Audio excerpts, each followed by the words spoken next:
আরেকটা ফল খাইয়া হইতেছে কি বাবা, তাহলে বুঝার অনেক কিছু আছে। আল্লাহ নিষেধ করার পরও খায়, এরপর কি সে অপরাধী। আবার আরেকটা ফল আচ্ছা বাবা, আমি কখনো শুনি নাই ফলে ভ্রমর আসে, শুনেছি কি ফুলে ভ্রমর আসে, কিন্তু সাধারণ কালো সব বলেছে প্রেমের গাছগুলো এই ফল, সেই ফলে নাকি ভ্রমর আসে। আমি আমার দয়ালের কাছে সর্বপ্রথম একটি কথা না আমার নিজের জন্য জানার জন্য, কেন আল্লাহ মানুষ বানানোর আগে আরো 5টা জাতিকে সৃষ্টি করেছে কি বাবা? হারিস মানে জিন জাতি, রসুন জাতি যাকে বলা হয়, 5টা জাতিকে আল্লাহ সৃষ্টি করেছে, কিন্তু তার কোনো প্রেম অপশাসনী মানুষকে বানাইছে কেন? ওরা প্রেমের কারণে। মানুষ বানাইল আল্লাহ প্রেমের কারণে, প্রেমের ডুরি বাম ধরে সেই মুর্শিদের সনে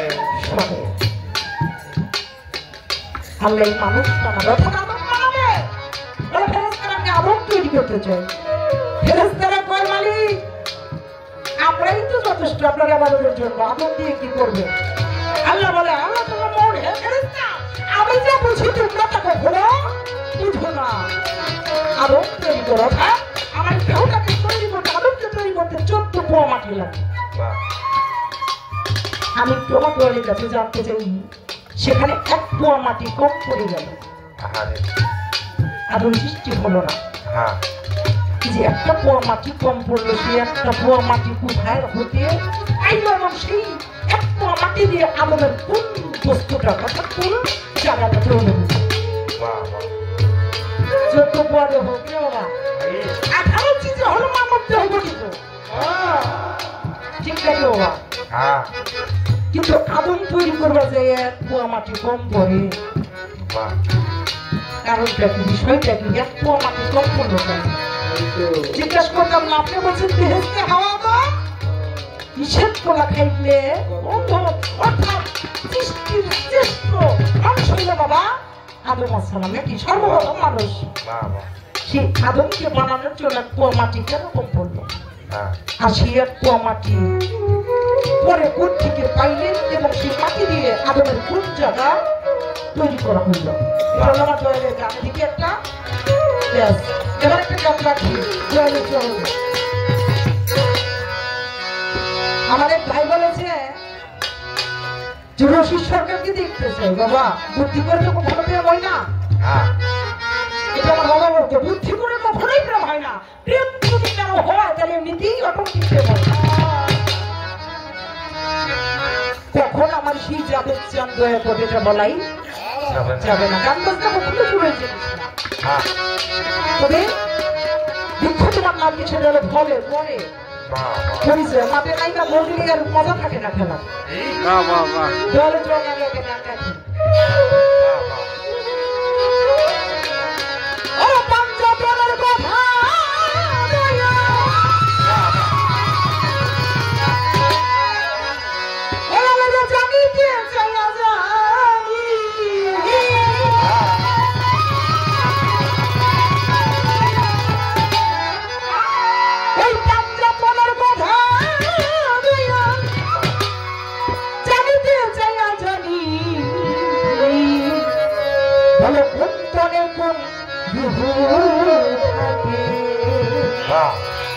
তুমি বলো রে তার ভেবে মানিয়া আমার বলো অন্তরে কোন রুহু থাকে।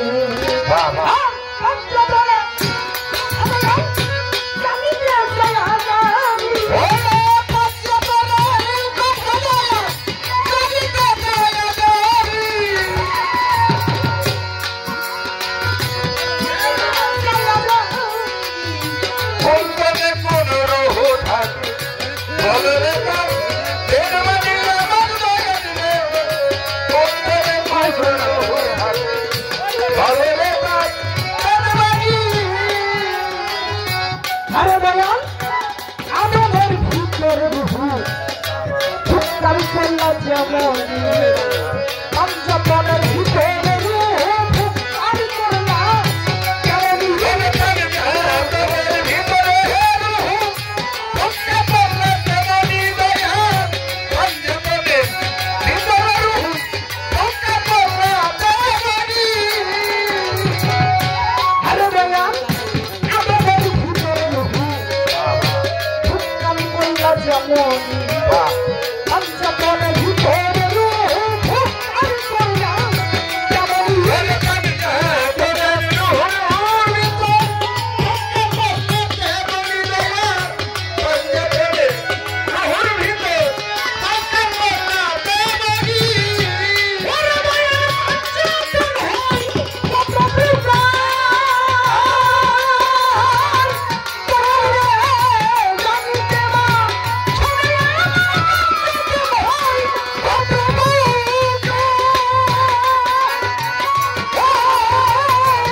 চরণে দেখি দয়াল কিবা বলে এই নাই আসরে গো এই নাই আসরে গো এই নাই আসরে পাঞ্জাবের সম্বন্ধে যার মহব্বতে আল্লাহ এই পৃথিবীটা 18,000 মাখলুকাত সৃষ্টি করেছে। যে পাঞ্জাবের সৃষ্টি না হইলে সৃষ্টির সৃষ্টি হতো না, সৃষ্টি হতো না। পাঞ্জাবের সম্বন্ধে যারা জানে না এরা গুরু এরা ভক্ত, এরা কোনো নবীর উম্মত হতে পারবে না। কেন? আমার নবী হলো সৃষ্টি সবার আগে, কিন্তু নবী দুনিয়ায় মধ্যে আছে সবার পর। আমার নবীর পর আর কোনো নবী আসবে না। নবী শেষ নবী, আমার নবী বলে গেছে তাই আমার পরে নবী আসবে না আমি তোমাদের জানাই। মক্কার মধ্যে জন্ম নিয়ে নবী মক্কায় থাকতে পারে না, রাতের বেলায় অন্ধকারে পলাইছে নবী, কাউকে বলে যাইতে পারে নাই। হিজরত করলেন নবী আমার ওহে বন্ধুগণ, এই তো শেষবার বিদায়ের হোস গাদির খুবের মধ্যে করেছে ঘোষণা। আমার উম্মতগণ তোমাদের জানাই আমি তো থাকবো না, একটা কথা রাইখা গেলাম তাই কি আমি থাকবো না, তোমাদের জন্য দুটো বস্তু রাখলাম। একটা হলো আল্লাহ তাআলা কোরআন, যেই কোরআন আমার উপরে নাযিল হয়েছে 6666টা আয়াত। পবিত্র কোরআন আমার উপরে নাযিল হয়েছে, আমি কোরআন রাখলাম তাই। আরেকটা হলো আহলে বায়াত, আহলে বায়াত, আহলে বায়াত তোমাদের জানাই। আহলে বায়াতের অনুসারী জানা হবে না, অর্থাৎ এই পাঞ্জাবের নৌকার মধ্যে যারা উঠবো না আমি নবী তাদেরকে আমার উম্মত বলে স্বীকার করবো না। আমার নবী ঘোষণা করেছে, তোমরা শোনো, নামাজের চাইতে বেশি, রোজার চাইতে বেশি, হজের চাইতে বেশি, কালেমার চাইতে বেশি, কুরবানির চাইতে বেশি যারা আমার আলীর উপরে, আমার মা ফাতেমার উপরে, আমার ইমাম হাসান, আমার ইমাম হুসাইনের উপরে সবচেয়ে বেশি মহব্বত রাখবে না, আমি তাদেরকে আমার উম্মত বলে স্বীকার করব না। আল্লাহ কয় যে আমার দোস্তের উম্মত না সে আমার বান্দা নয়। সেই পাঞ্জাবের সম্বন্ধে একটা গ্রাম, যেহেতু নবী বলেছে পাঞ্জাবের মহব্বত হৃদয়ে না থাকলে উম্মত হইয়া স্বীকার করবে না। সেই পাঞ্জাবের কি আদমের ভিতরে রূহ ফুৎকার করলো যেমনই এই পাঞ্জাবের ভিতরে রূহ ফুৎকার করছে তেমনই। জানা দরকার আছে না বাবা? রূহটা হয় আল্লাহর হুকুম, কোরআনের হয়রানি। রূহ কি সৃষ্টি না স্রষ্টা? এর ভেদটা জানতেছে। আচ্ছা দেখুন, ভালো গুরু পাইছি, ভালো কথা জানি বলে তাই। আরেকটা কথা দয়ালের কাছে জানিবারে চাই। গুরু খালি পুরুষরাই ধরেন, আমার বাবারাই ধরেন, আমার মাইরাও ধরেন। কি বাবা, গুরুর কাছে কোনো পুরুষ আর নারী হয় না। নারীদের মুরিদ করতে হলে অনেক বাজান আছে, আমি হইলে তো হইব, তোমাদের হওয়া লাগবে না। নারীর কোনো মুরিদ লাগে না। এখান থেকে আমার এক বাবা বলেছে নারী গুরু হইতে পারে না। নারী হইলো গুরুর জন্ম দেয়। একটা নারী যদি গুরুকে সৃষ্টি না করে, গুরুকে না বানায়, তখন সে গুরু হইতে পারে না। কি বলে পীর আউলিয়া নবী রাসূল যা কিছু বলে মায়ের মাধ্যম দিয়ে আছে, নারীর মাধ্যম দিয়ে আছে। নারী গুরু না হইলে কখনো পুরুষ গুরু হইতে পারে না। নারীকে গুরু হইতে হবে। আর একটা নারী ওলি আল্লাহ পর্যন্ত বানাইয়া দিতে পারে। বেলায়েতের মালিক ছিল মা ফাতেমা, এটার প্রচার করেছিল আমার আলী দিয়া। গুরুগুরি করতে গেলে লাগে ঘরের চারে গুরু বানাইতে হবে, তারপরে গুরু হইতে হবে। যার ঘরের চকার ঠিক নাই সে কখনো গুরু হইতে পারে না। আমি আমার দয়ালের কাছে একটা জানতে চাই, গুরু কি এমন ঠেকা? একটা ভক্তরে 20 বছর বইরা তালাশ করে খুঁজা এরপর বার করছে। এই 20 বছর খালি একটা ভক্তই খুঁজছে।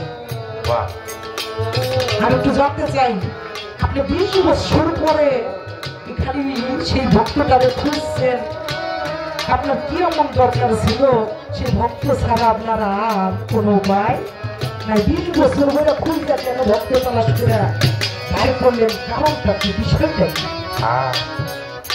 সর্বপ্রথমেই তো দয়ালের কাছে কিছু কথা বললাম, জিজ্ঞেস আমার এই দেহটা সম্পর্কে কিছু কথা জানার প্রয়োজন। আমার যাবে চান, আপনার কাছে আমি ধন্যবাদ জন্য আসিনি। গাড়ি চাই না, গাড়ি চাই না, টাকা চাই না, আমি কেন, আমি আমাকে নিয়ে ব্যস্ত। আমি কিন্তু ভাবলাম কি বলেছে আমার নবীজি, একটা হাদিস বলেছে, তুমি তোমাকে দেখো, তুমি তোমাকে চিনো, তোমাকে দেখলে চিনলে আমি দেখার বাকি থাকি না।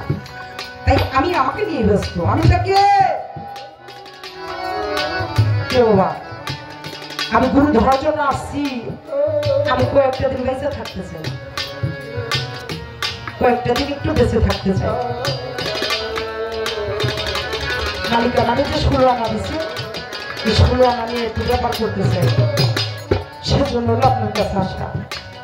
আমার যেন 16 আনা ঠিক থাকে। আমি তো কে, আমি যেন আমাকে দেখে চিনি, এরপর আমার সেই মালিকের কাছে দেখতে পারি, সেজন্যই আমার গুরু ধরা। আমার আর কোনো আশা নেই।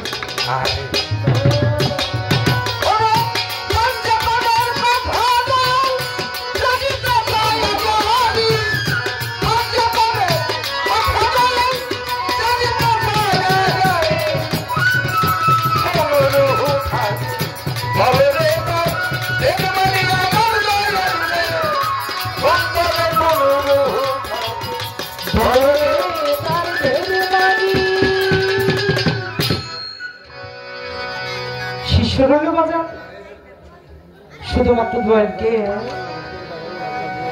নিজের যা প্রয়োজন সেখান থেকে কিছু কথা রাখা, আর প্রার্থনা ভক্তি ছাড়া কিছু থাকে না। গুরুর চরণে আরেকটি গান রাখি, দেখি দয়াল, দয়ালের দয়া আমার উপর